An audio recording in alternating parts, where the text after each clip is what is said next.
यदायुः हरि ओम ओम नमस्ते गणपतये त्वमेव प्रत्यक्षं तत्त्वमसि त्वमेव केवलं कर्तासि त्वमेव केवलं दातासि त्वमेव केवलं हर्तासि त्वमेव सर्वकल्विदं ब्रह्मासि अवत्वं माम अववक्तारम् अवश्रोतारम् अवदातारम् अवधातारम् अवानुचानोमशिष्यम् अवपश्चातात् पुरस्तात् उत्तरातात् दक्षिणातात् अवच्चोर्ध्वातात् धरातात् सर्वतो मां पाहि पाहि समन्तात्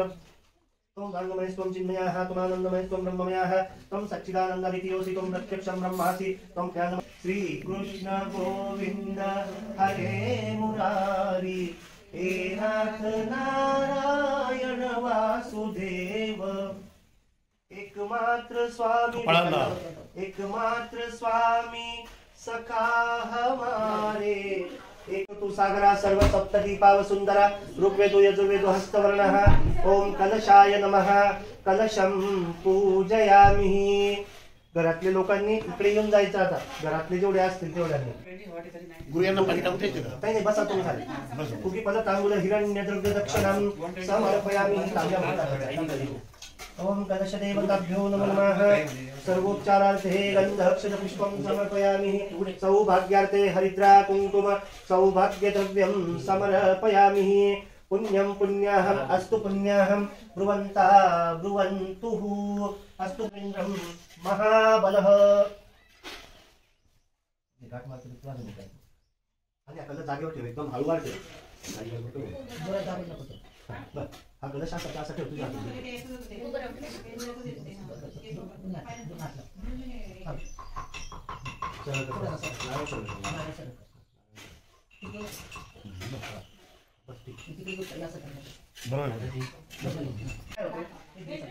आपण प्राणी एखाद्या प्राण्याला प्रत्यक्ष मारलं हीच हिंसा नसते।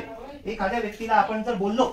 असं टोचून बोललो आणि त्याचा जर अंतःकरणाला वेदना झाल्या तर ती सुद्धा एक मानसिक हत्या म्हटली जाते की तुला काही समजत नाही रे तू काय करतोय तुला काही अक्कल आहे का हे जर आपण समोरच्याला बोललो तर त्याच्या मनामध्ये आपल्याविषयी जो द्वेष निर्माण होतो म्हणजे आपण काहीतरी त्याच्या मनाची हिंसा केली पाहिजे त्याचं मन दुखतं मग आपण मच्छर मारतो मच्छरांच्या अगरबत्त्या लावतो त्याच्याकडे मी निवास करेन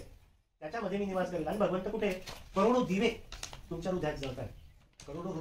करोडो दिव्यांचं जे तेज आहे ते आत्मरूपाने आपल्या हृदयामध्ये तो बसलेला आपण आईच्या गर्भामध्ये गरुड पुराण 34 श्लोकामध्ये भगवंत काय सांगतो की अनेक करोडो जन्माचं नरक यातना भोगून तुला आईच्या गर्भामध्ये मी स्थान दिलेलं आहे। आईच्या गर्भात स्थान दिलं असताना 3ऱ्या महिन्यामध्ये मी विशेष कृपा केली वा तो एवढा दयाळू आहे तो एवढा अंतर्यामी दयाळू करुणानिधान म्हणतात त्याला तो कितका मोठा करुणानिधान पालन करताय त्वामहं ऋणे व्रतोस्मि कर्म करिष्यामि म्हणायचं प्रतिगृह्यता प्रतिगृह्यामि करोदवर्तनार्थे चन्दनं समर्पयामि मुखवासार्थे भुगिपदताम्बूल हिरण्यद्रव्य दक्षिणां समर्पयामि। ओम सत्यनारायण सांगाय परिवाराय नमो नमः।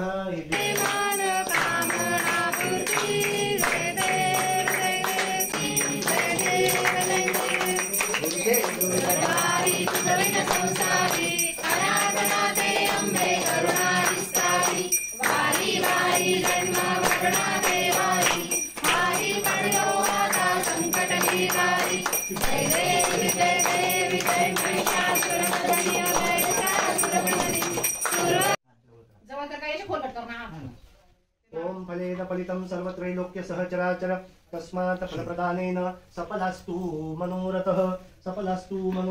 तांदूळ थांब हातात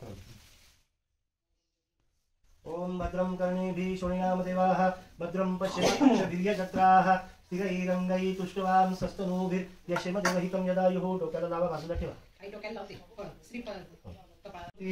पुराणोक्त पुण्यफल प्राप्त्यर्थे अस्मिन् मम गृहे मम जन्मदिन प्रीत्यर्थे मम सहस्र चंद्र दर्शन सोहळा नैमित्तिकं मम गृहे गंगा देवता पूजनम सत्यनारायण देवता पूजनम